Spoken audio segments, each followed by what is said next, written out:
Assalamualaikum warahmatullahi wabarakatuh. Perkenalkan, nama saya Muhammad Eri Aprianto dengan NIM 2020310054. Saya berasal dari Sampang Madura, tepatnya Jalan Jaksa Agung Suprapto nomor 52. Di sini saya mahasiswa baru dari Universitas Madura angkatan 2020-2021. Baik, di sini juga yang saya hormati Ibu Erina Saputri, SSOS MAP, selaku dosen pengampu mata kuliah Administrasi Publik. Dan yang saya sayangi juga saya banggakan teman-teman prodi Administrasi Publik. Baiklah, di sini saya akan mempresentasikan atau menjelaskan perbedaan administrasi publik dan administrasi bisnis. Baik, yang pertama, administrasi publik adalah yang dikerjakan public making, yang artinya segala sesuatu yang berhubungan dengan publik atau masyarakat. Sebaliknya, kalau administrasi bisnis, yaitu tujuan pekerjaannya adalah profit oriented atau orientasi keuntungan. Nah, kalau administrasi publik ini dia bersifat urgen, kalau administrasi bisnis dia bersifat kepentingan. Contoh hal-hal yang berkaitan dengan administrasi publik, penyelenggaraan pembuatan KTP, SIM, dan lain-lain. Dia bersifat urgen. Kalau administrasi bisnis dia bersifat kepentingan. Misal,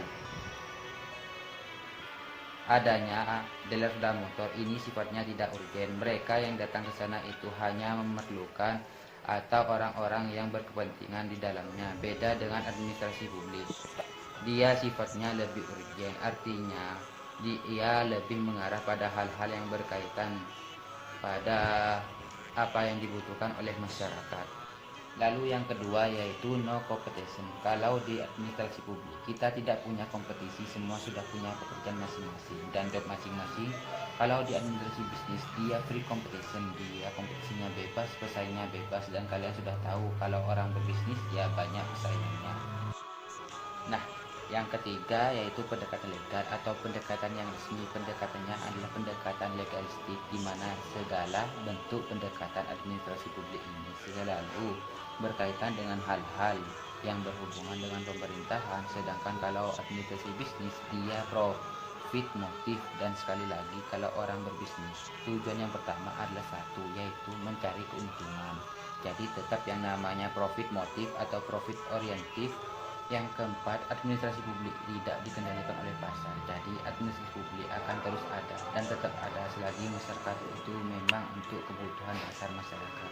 Kalau administrasi bisnis, dia suplai penerimaan atau permintaan kebutuhan pasar seperti apa. Jadi dia kalau musim hujan mintanya seperti apa, kalau musim panas mintanya seperti apa. Dia harus tahu bagaimana proses kebutuhan yang disuplai tersebut. Kalau administrasi publik tujuan adalah untuk kesejahteraan rakyat banyak, sedangkan kalau administrasi bisnis lebih mengarah pada kepentingan pemenuhan ekonomi tapi secara pribadi. Lalu kalau administrasi publik ia bertanggung jawab atau akuntabilitas publik, yaitu bertanggung jawab terhadap publik. Kalau administrasi bisnis ia tidak perlu bertanggung jawab pada publik atau bertanggung jawab pada negara atau masyarakat. Jadi kalau administrasi publik segala bentuk kegiatan, segala bentuk keuangan yang digunakan harus bertanggung jawab, sedangkan administrasi bisnis tidak seperti itu.